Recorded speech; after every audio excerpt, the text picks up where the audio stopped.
G'day everyone and welcome to the Chasedown. I am your host, Matty G. You can find me on all the things at NBA GWiz. Welcome to the Insight Podcast Network Insight NBA show. Here on the Chasedown, we are about one thing on this show: how to chase down a W for you in your leagues this week. And on a week like this, look, it's been absolutely hectic. We've got low volume days, we've got a high volume day, we've got one more of those to go. But tomorrow, there are only two games. We are looking at the Milwaukee Bucks versus the Indiana Pacers and the Lakers versus the Pelicans. Who are you going to add? Well, I'm going to tell you exactly who right up after this.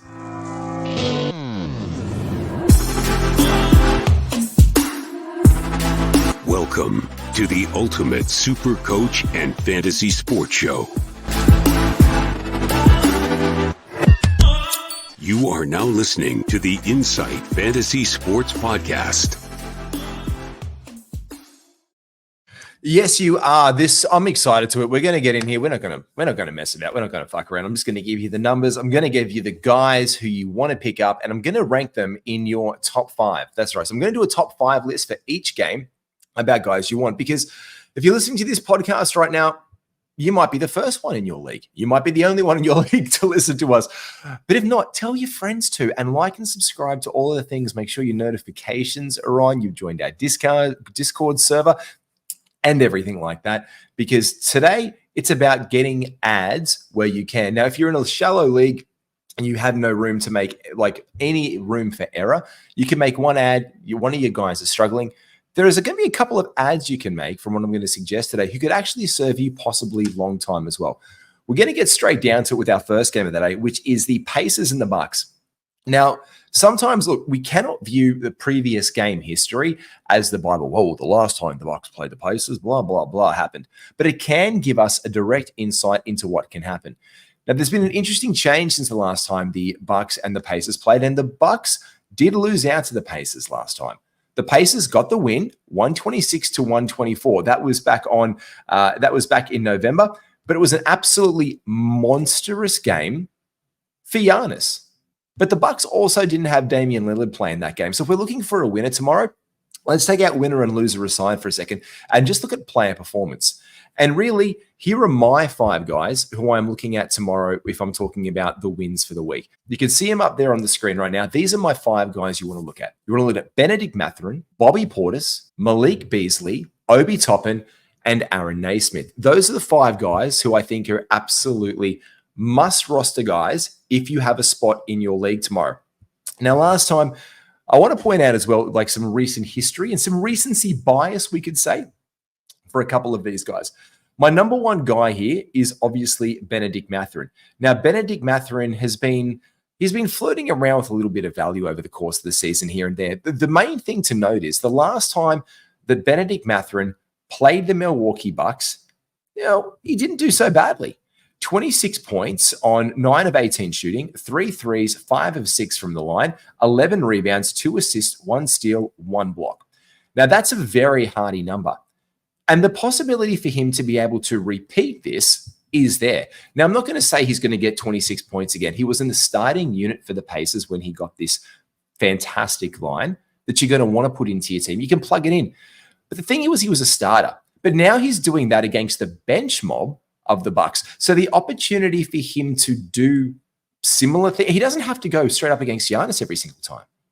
You know what I mean? Like, the guy doesn't have to go banging up against this big otherworldly defender at times in Giannis. He's not going to be there. Chris Middleton is not who he was on the shade. There is going to be there's going to be a runway for Bennedict Mathurin tomorrow to absolutely have some impact off the bench for the Pacers. And so this is where you want to pick him up and definitely write him out. So this is why Bennedict Mathurin is absolutely number one in value. He can also contribute for me across the board.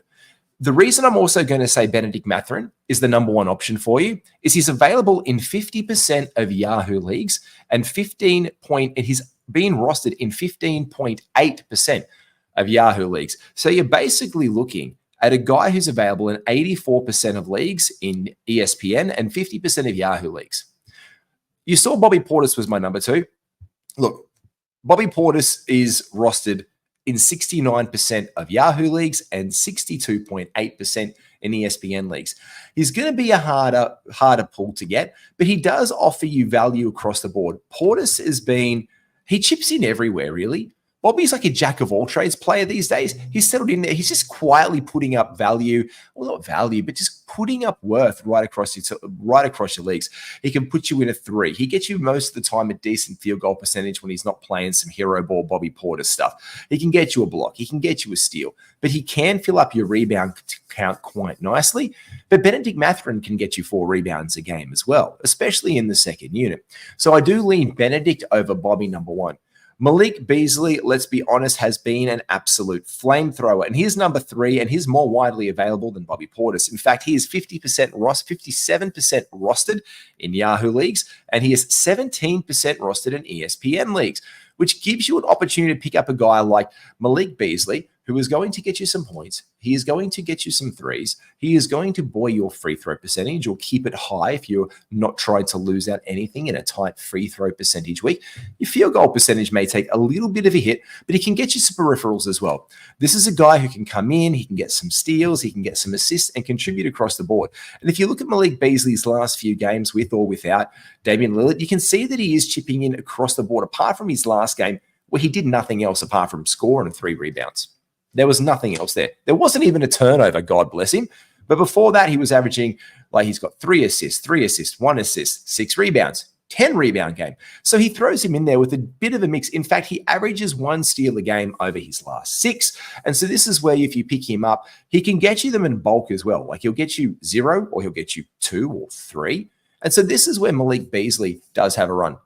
I've faded Obi Toppin in this game, and I've been a very staunch advocate of Obi Toppin this season quite highly. Obi Toppin is available in 54%. He's rostered in 54% of Yahoo leagues. He is only rostered in 10.6 of ESPN leagues.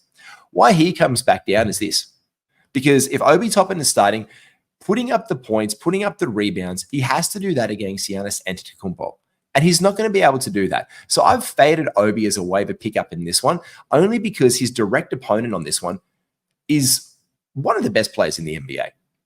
And he's going to want to show up in these things. And we know Giannis is a competitor. And the line, it was gaudy last time as well. Again, back to our past history where we can use as a bit of a reference point. Giannis put up 54 points. Again, he had to, a game without Dame, 19 of 25 from shooting. The free throw percentage in this game, if you remember it, was 16 from 18 free throws. Insane. 12 rebounds, 3 assists, 8 turnovers. What a killer that one. But Obi Toppin got the start. He played 12 and a half minutes. He was 2 from 3 from the field. He got a 3, perfect from the line. He didn't get any rebounds. He got 1 turnover and 4 personal. He got more fouls than he did any other peripheral stat.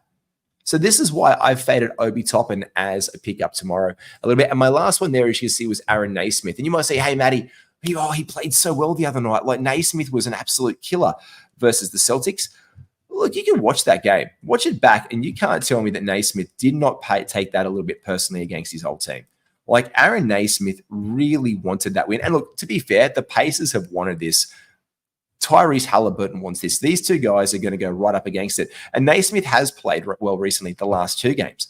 But the last 2 before that, outside of the absolutely, again, to use the word, gaudy steal numbers from 3 games ago and 4 games ago, 4 and 3 steals respectively.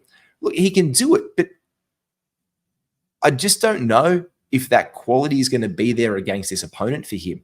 So look, he is a pickup. And again, if you start to look through there, who are you going to pick up? Well, you pick up Benedict. Is he there? Cool. Pick him up. Is Portis there? Cool. Pick him up. Just go through the list. Is Benedict there? No. Look to Bobby. Bobby's not there? Ah, shit. Bugger it off. Malik Beasley? He's there? Cool. Pick him up. I'm going to pick up Malik Beasley before Obi Toppin and Aaron Naismith. And especially when the guys look at how much they're owned. The guys here who are owned the most, the top 3 guys are 69% in Yahoo for Portis, for example. Beasley's on 57%. And Eggs Benedict is on 50%. So if they're randomly available and you can bring them in for a stream in your team, especially in maybe a 12-team or a 14-team league for the day, this is where you target on those guys. So those are the guys you want to look at and chase down some stats for tomorrow. Now, God forbid those ones are out there, or what you're looking for might be a little bit different. let's have a look at the Pelicans versus the Lakers game tomorrow. And you can see right here on the big board on your screens. Here we go.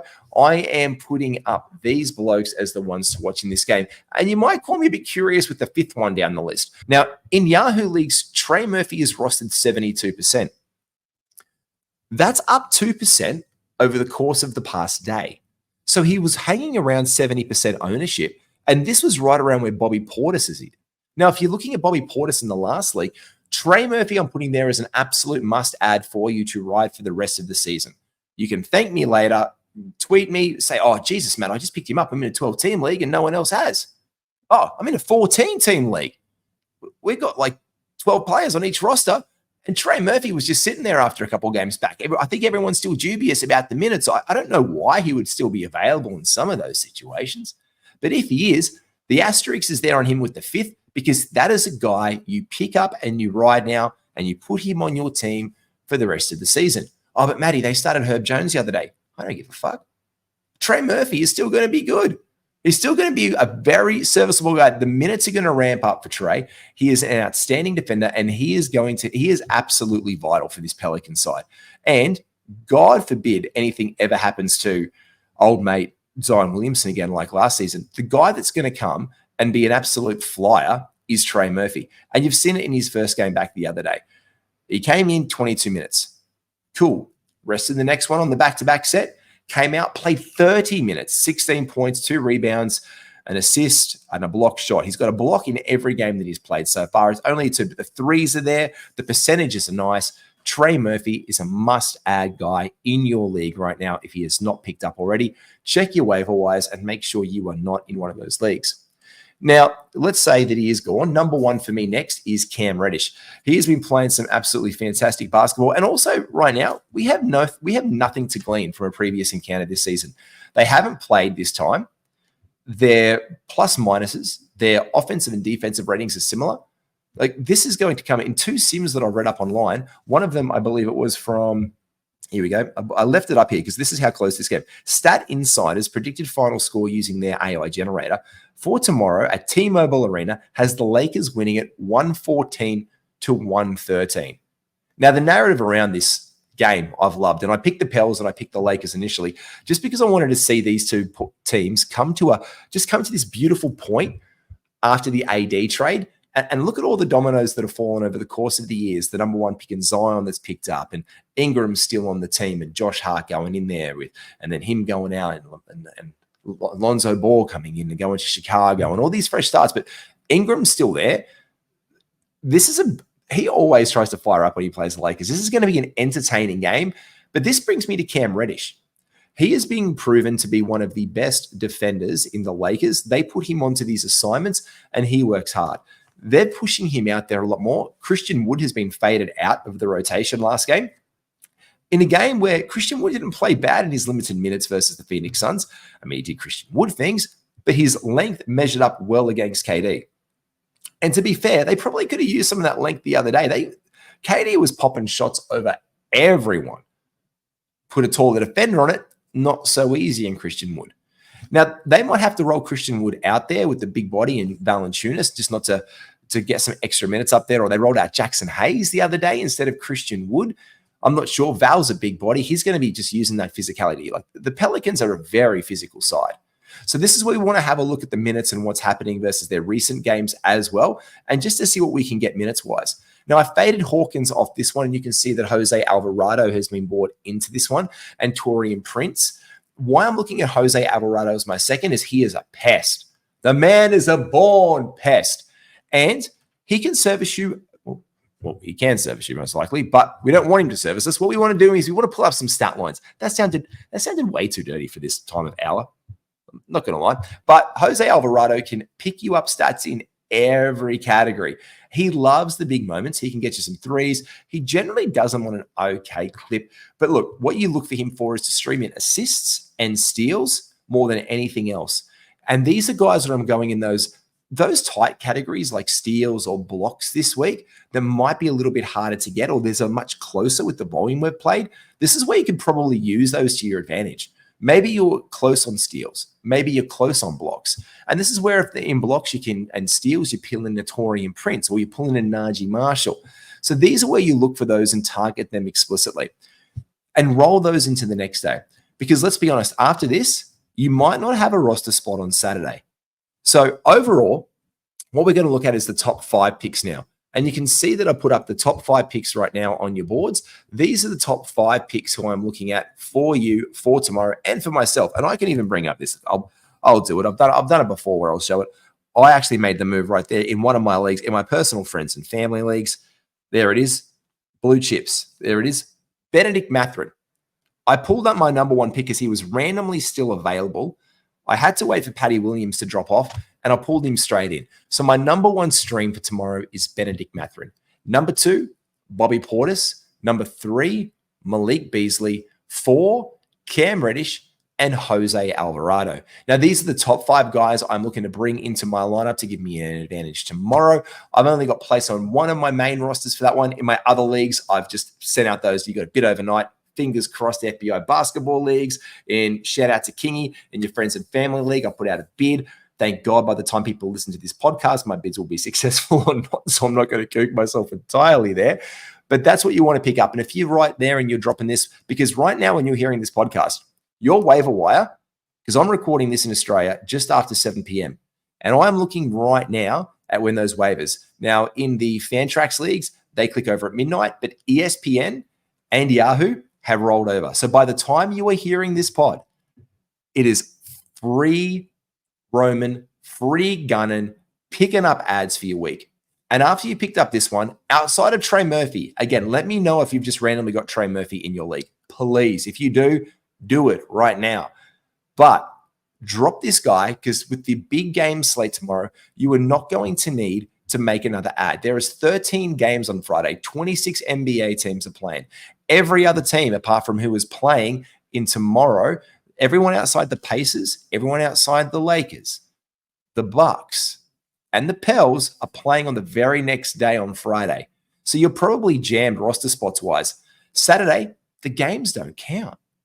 Like, no matter who you pick, you're not going to be like, oh, can I get some extra value? No one's counting the in-season tournament games. So this is where the second that you pick up this bloke tomorrow, apart from Trey Murphy, burn them and get yourself upset for the next week in advance. Because you don't need to, with no games on Sunday, worry about any other ad apart from getting yourself sorted for the next week ahead. So look forward to week 8 off the back of this ad. You take care of yourself, and cheers out to all of our sponsors, including our good friends, Bonus Bank. I was on there today. I was very happy punty boy today. Big thanks and shout out to our friends at Bonus Bank. If you use the promo code INSIGHT, you get 25% off your first subscription, like your VIP, like not your VIP, but your premium subscription to the service, which is what I use today to check out some of their amazing tutorials to find out how I can use match betting to not only just be low risk or basically no risk, but to get myself free cash.